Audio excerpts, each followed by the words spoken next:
지금 찍히고 있는데 안 돌아가네. 됐다.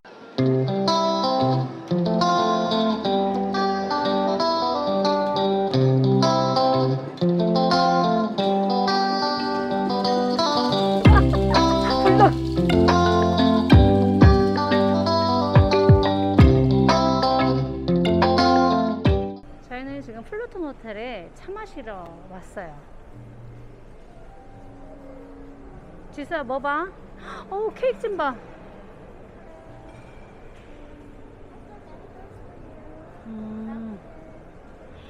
오, 예쁘다.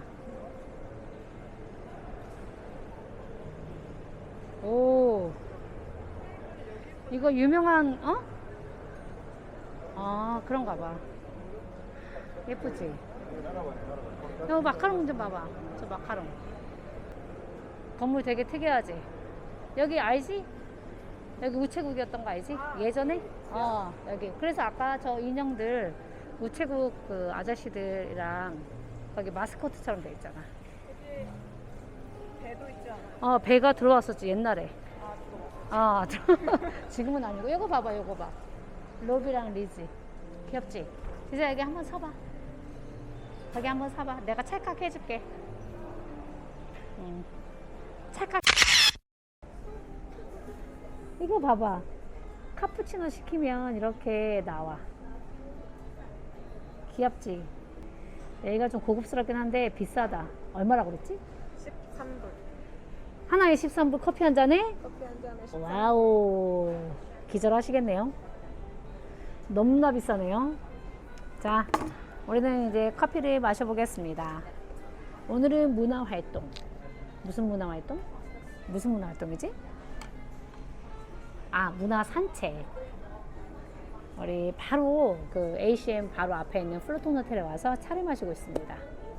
자, 우리는 이제 ACM에 왔습니다. 아시안 문화박물관인데요. 랜선 투어처럼 해드릴게요. 자, 저 앞에는 플루톤 호텔이 떡하니 있고, 여기는 파이낸스 센터가 바로 앞에 있습니다. 저 케벤의 다리를 바로 건너자마자 지금 여기 ACM에 도착했습니다. 저는 이거 도슨트 이거 자격증이 있으면 무료로 티켓을 받을 수 있어요.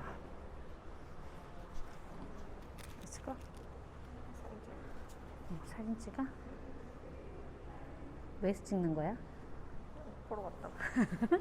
자, 저희는 지금 러셀 웡인 도쿄에서 찍은 사진이랑 그 다음에 에도 시대의 작품을 보러 왔거든요. 4월 16일부터 9월 19일까지 하거든요. 추천드립니다. 자, 2층에 올라오자마자 러셀 웡의 사진전이 먼저 이렇게 보이거든요. 이분이 지금 교토에서 찍은 사진들인데 한번 잠깐 둘러볼게요.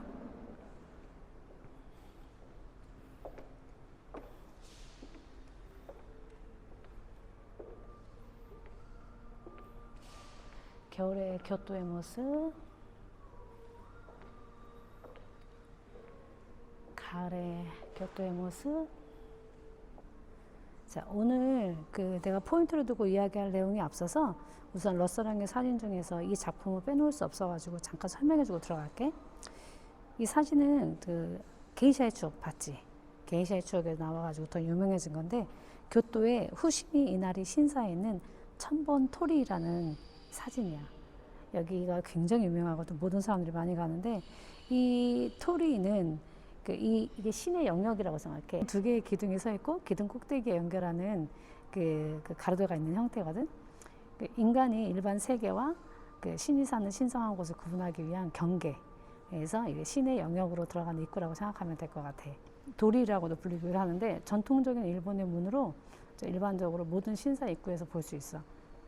근데 이게 어원이 좀 불분명하긴 한데, 닭이 머무르는 자리를 의미하는 한자에서 유래했다는 주장도 있고, 신토에서 닭을 신의 정령이라고 여기는 데 있어서 착안한 거라고 하고, 내 생각에는 통과해서 들어가라는 뜻인 도리 이루라는 데서 유래했다는 주장이 있는데, 난 이게 개인적으로 맞을 것 같아. 선명한 그 주홍색 토리를 흔하게 볼 수 있는데 이건 왜냐면 그 일반적으로 일본에서는 주홍색, 뭐 빨간색 이런 것들은 불, 태양을 뭐 생명 같은 거 표현하는 색깔로 귀신이라든가 재앙, 그다음에 애군을 그 떨쳐내는 힘이 있다고 생각해서 이 주홍색이나 빨간색 이렇게 신사 입구의 도리를 사용하는 것으로 나쁜 기운이 들어오지 말라고 하기도 해. 그래서 그 게이샤들 있잖아, 얼굴 거기 눈에 이렇게 빨간색 하잖아. 그것도 같은 맥락이라고 보면 돼. 할리우드의 유명한 사람들과 많이 작업을 했네요. 리차드 기어, 제키 찬, 미셸 여우, 장쯔이. 이번 전시는 에도 시대의 중요한 미술 장르 중 유럽의 인상파에 지대한 영향을 미친 우키우의 목판화 작품들과 싱가포르 사진작가 러셀왕의 교토에서 찍은 사진 작품에 대한 전시입니다. 시간 관계상 저는 오늘 여러 작품들 중 우키우의 작품을 통해 과거의 게이샤와 러셀왕의 사진전을 통해 현재의 게이샤에 초점을 맞춰서 이야기해 드릴게요. 자, 안쪽으로 쭉 들어가겠습니다. 이쪽으로 들어오세요. 자, 왔습니다. 자, 에도 시대에 대한 작품들을 볼 수 있습니다. Life in 에도. 에도는 과거의 도쿄 이름이야. 우리는 임진왜란을 일으킨 도요토미 히데요시를 누구든지 알잖아. 그 시대에 히데요시의 경쟁자였던 도쿠가와 이에야스가 그 히데요시 죽음 이후에 세운 막부가 에도 막부 시대거든. 그때부터 이제 일본은 태평성대 시대가 열려. 1603년부터 1868년까지 약 250여 년간의 평화와 번영의 시기였거든. 아주 굉장히 급격한 경제 발전으로 상인들의 경제력이 커졌고, 그로 인해 그 테라코야라는 우리나라의 서당 같은 교육 시설을 통해 가지고 실용적인 교육에 들어가서 당시에 일본 전역으로 식자율이 거의 70%였을 정도래. 모든 서민들이 글을 읽을 수 있을 정도였다는 거지. 서민들의 활동이 굉장히 활발해졌고, 그래서 에도 시대 전에는 그 붓으로 그리는 화조화나 산수화가 되게 성행을 했는데, 에도 시대가 돼서 목표화나 기술로 인해서 서민들 누구나 그림을 다 소유할 수 있게 되었고, 굉장히 풍수파 위주의 그림이 많이 나왔지. 이 당시에 미인도, 풍경화, 그리고 가부키 이런 그림이 주제가 되어서 서민들 모두가 많이 소유할 수 있었어. 서민들이 소유할 수 있었다. 그 말은 뭐야? 금액이 굉장히 저렴했다는 거야. 우키우의 그림 한 장에 그 우동 한두 그릇 사 먹을 수 있는 가격이었대. 그래서 모든 사람들이 우키우의 작품을 갖고 있을 수 있었던 그런 시대였어.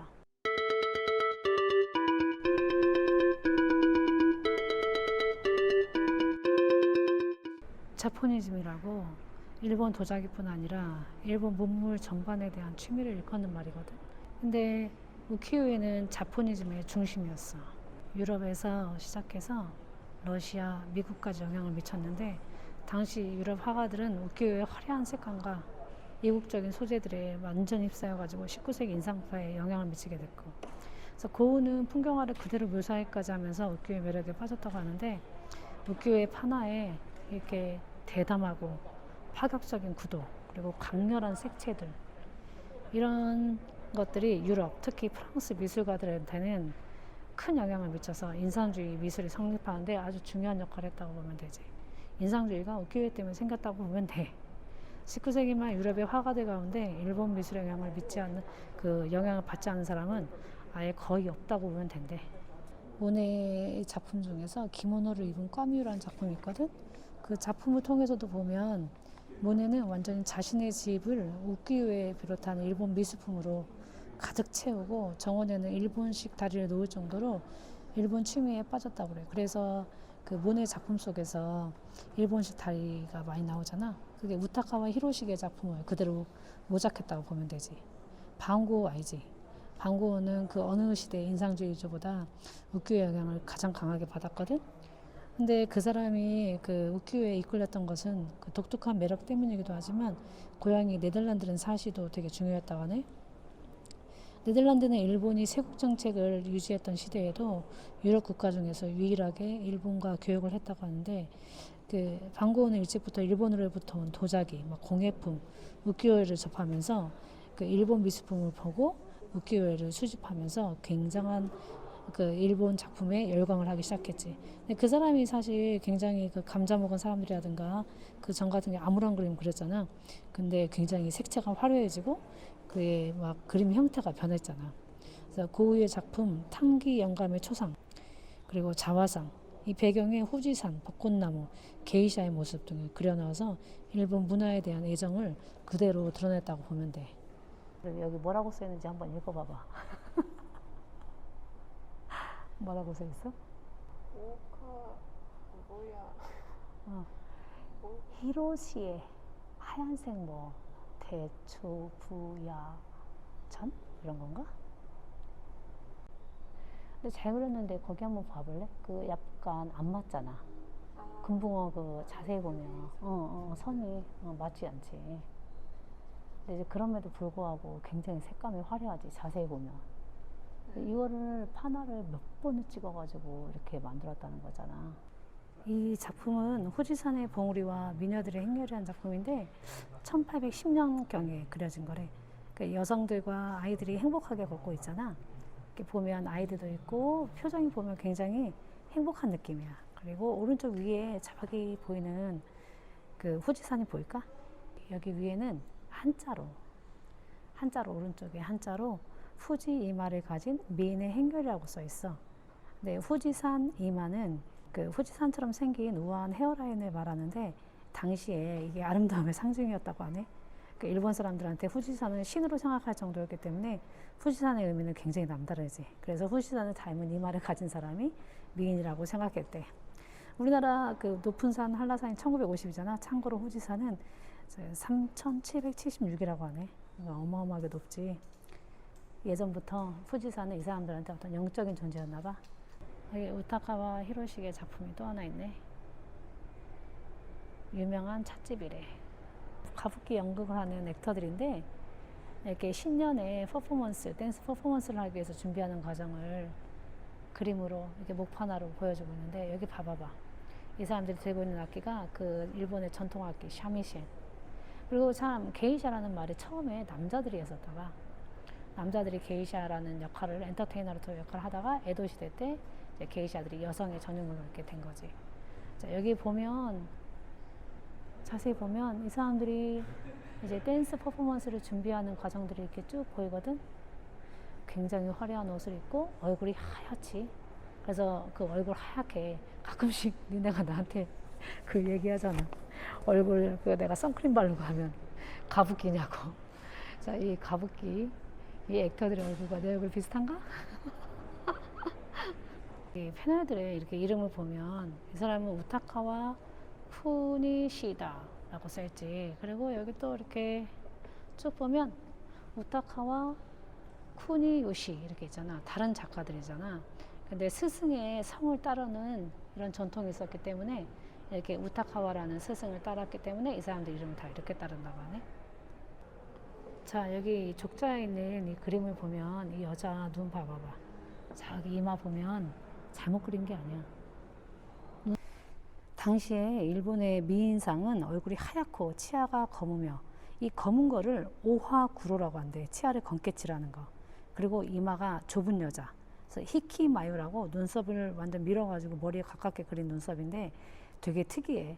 지금 당시로 봤을 때는 엄청 이상한데 그 당시에 대세 화장법이라고 하니까 이 아름다운 그 소녀들, 여자들을 통해서 한번 보는 것도 되게 좋을 것 같아. 눈썹이 굉장히 이마, 머리 거의 끝까지 올라가 있잖아. 아까 내가 말했듯이 그 미인상이 하나지. 여기 보면 이렇게 족자에 있는 그림들은 굉장히 값비싼 귀족들이 갖고 있었던 걸 거야. 그리고 저기 우키요의 목판화라고 불리는 저런 것들, 이런 것들은 서민들이 갖고 있었던 그런 작품들이고. 이 작품 한번 봐봐. 애기가 있지. 게이샤를 빠져나갈 수 있는 방법은 딱 두 가지였대. 한 명은 돈 많은 남자가 돈을 대고 나갈 수 있는 거. 근데 그 돈이 어마어마했고 그건 불가능하고 완전 신데렐라였고, 그 다음에는 죽음이었대. 그 게이샤를 나갈 수 있는 게. 근데 이제 거기에서 성병도 걸리고 임신도 하고 애기도 낳고 막 그런 경우가 되게 많았대네. 근데 이거는 되게 그림으로 봤을 때 되게 예쁘지만 게이샤들의 삶은 녹록지 않았던 거지. 근데 보기엔 되게 예뻐 보이지. 화려해 보이고. 근데 저런 돈도 저기 뭐지, 장식하는 거, 옷 입는 거, 모든 것들을 다 빚으로 했기 때문에 그 빚 갚기 위해서 평생을 일을 했다 하더라고. 자, 에도 시대 때 가장 그 여기 이 모든 작품들이 다 우키요의 작품이라고 볼 수 있거든. 우키요에는 그 현실 세계를 그리는 거, 서민들이 사는 삶을 이렇게 보여준 것 같아. 대표작이었던 것 같아. 아까 봤었지, 큰 그림으로. 그지? 룩스 딜리셔스? 뭐가 룩스 딜리셔스야? 아, 제가 뭐 먹고 있어? 뭐 먹어? 덴푸라? 아, 덴푸라 먹고 있어? 그 아까 내가 잠깐 언급했듯이 이 사람들이 다 글도 읽고 책이 되게 모든 사람들한테 보편화야 되는데 책을 하나 쓰려면 힘드니까 목판 인쇄로 다 이렇게 된 거야. 이거는 후지산. 아, 이거 봐봐봐. 이게 이렇게 판화로 된 거야. 이렇게 여러 번을 찍어서 이렇게 색깔을 다 입혔잖아. 색깔을 입히고. 자, 근데 이것도 그 당시에 굉장히 분업화가 돼 있었대. 한토, 뭐 스리히, 뭐 호리시, 붓으로 밑그림을 그리는 애시, 뭐 이런 사람들, 이런 모든 사람들이 종이에 찍어내는 사람, 목판에 그림을 그리는 사람, 목판을 조각하는 사람, 이거를 관리하는 사람, 이렇게 분업화된 과정으로 해서 우키요라는 작품의 한 작품이 이제 생기는 거지. 가장 좋은 실력을 가진 사람이 얼굴과 그 머리 파트를 맡아서 했다고 하네.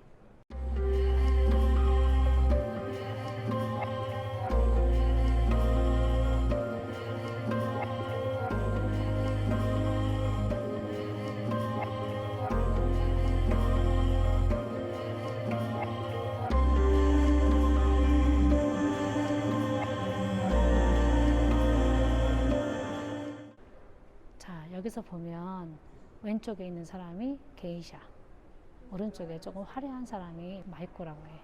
마이코는 게이샤가 되기 위한 수련상이라고 그랬잖아. 그래서 차이점은 머리 장식이 좀 더 화려하고 옷도 좀 더 화려하고, 자, 이런 그 마이코의 생활을 수련하면서 이제 게이코가 되기 위한 거지. 게이코나 마이코가 이제 되고 나서 첫날에 이제 주변 사람들한테 방문하면서 자기 소개하는 그런 셀러브레이션이 있대. 이거를 아이사츠 마월이라고 한대. 이렇게 게이샤나 마이코들이 이렇게 춤을 배우잖아.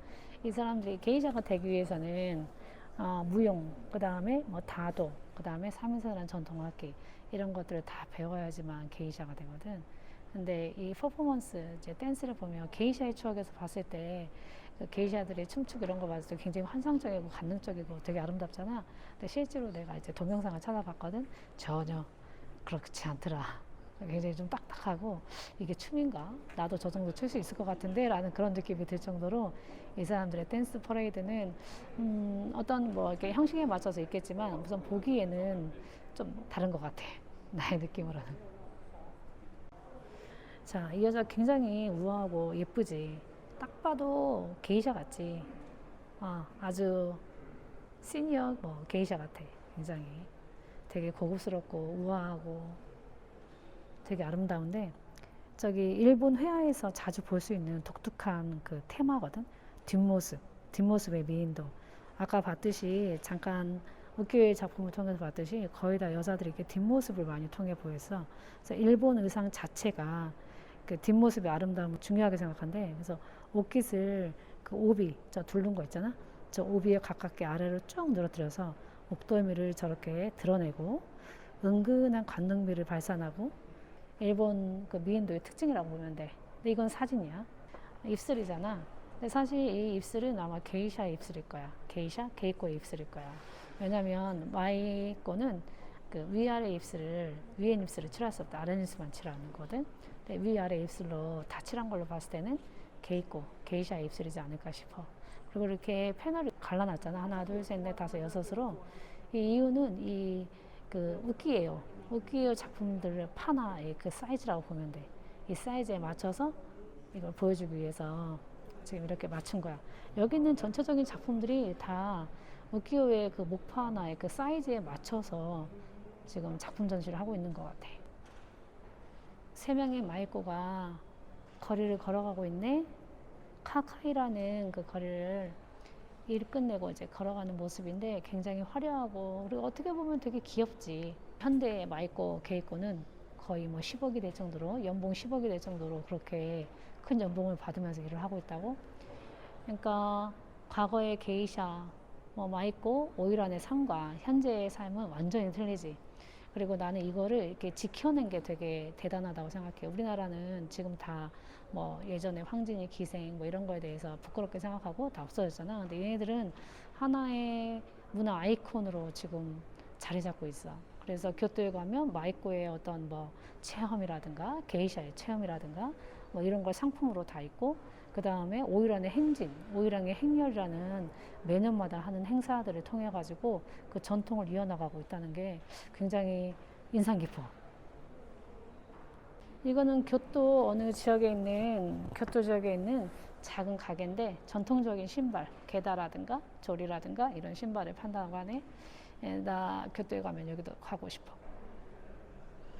이 작품에서 굉장히 특이하죠. 고양이가 저렇게 크게 나와 있잖아. 그 에도 시대 때는 흥미롭고 기이한 이야기가 많이 등장했는데 대부분이 우키우의 판화에서 나왔거든. 그 우타카와 구니우시라는 이 작가는 그 미인화, 풍경화 등 여러 종류의 그림에서 굉장히 잘했는데 이런 상상력, 유머를 담은 이런 그림으로 굉장히 유명한 사람이야. 이 작품은 아닌데 이게 가부키의 특징을 과장되게 잘 그린 화가가 있었어. 토슈샤이 샤라쿠라는 사람인데 이 사람은 그 배우의 얼굴을 대부분 그 당시 아름답게 그리려고 노력했는데 그 토쿠샤이 샤라쿠는 그 배우의 극적인 표정을 강조해서 그렸다고 하네. 그래서 사람들이 그 이 토쿠샤이 샤라쿠를 싫어했대. 근데 이 사람이, 내가 왜 이 사람 이야기를 하냐면 수수께끼가 많은 화가인데 10개월 동안 굉장히 일본에서 활동하다가 갑자기 사라졌고, 그래서 배우의 얼굴만 그렸으며 그 어떤 이력을 가진 화가인지 갑자기 왜 사라진 건지에 대해서는 알려진 바가 없다고 해. 그래서 토쿠사이 샤라쿠가 한국 사람이라는 설도 있는데 그게 누구게? 추측이 김웅도 화가야. 추측이야. 그나저나 박물관에 사람이 어마무시하게 많네. 락다운이 되니까 어디 갈 수도 없고 그러니까 한 사람 두 사람 친구들끼리 와서 이렇게 작품을 보는 것 같아. 싱가포르가 일본이 교류가 50주년 된 기념이래. 그래서 이 특별전을 지금 하고 있는데 이건 꼭 봐야 될 것 같아. 우리가 일본에 대해서, 나는 개인적으로 굉장히 일본이 왜 사람들한테, 유럽 사람들한테 많이 알려져 있고 선진국으로 알려져 있고, 그리고 일본 문화가 왜 이렇게 유럽 사람들한테 굉장히 인기가 많아졌는지, 그게 사실은 메이지 유신 때라고 생각을 했었는데 이미 에도 시대 때 모든 이런 우키요의 이런 작품들이 유럽에 갔으니 얼마나 유럽 사람들한테 쇼킹한 일이었겠어. 그리고 이제 그런 것들이 이제까지 남아있는 거지. 네. 그래서 일본 사람들의 작품이라든가 일본 사람들의 문화라든가 이런 게이샤 문화라든가 이런 거에 대해서 굉장히 신비롭게 생각하고 되게 흥미로워하는 것 같아. 가깝게도 하면서 먼 나라잖아, 일본이. 근데 알지 못하고 있었구나, 너무 몰랐구나, 이런 생각이 들어. 일본에 대해서 다시 한번 아는 이런 시간이 이번 에도의 삶, 그리고 그 러셀롱의 교토 사진전을 통해서 우리가 이번에 내가 많이 좀 배우는 시간이었어. 자, 오늘 여기 아시안 문명박물관에 와가지고 에도 시대의 작품과 그리고 또 뭐였지? 러셀봉의 그 교토에서 찍은 사진들을 봤거든요. 그래서 어땠어? 지수. 일본어 공부를 해야겠다. 오카 뭐야? 한자 못 읽어서. 수가 없어서. 아니, 그것도 그렇고 에도 시대에 관련된 작품을 이렇게 보고 있어서 좀 좋은 경험이었어요. 요즘에 코로나 때문에 어디 가지도 못하는데 여기 새로운 작품자 있으니까 싱가포르에 계신 분들은 꼭 보시기 바라고, 그리고 오시기 전에 잠깐 에도 시대에 관련된 내용을 보러 오시면 좋을 것 같아요. 보고 오시면 좀 더 참고가 될 것 같아요. 그치? 오늘 블로그였습니다. 브이로그야. 블로그가 아니고 빠이. 나중에 만나요. 예.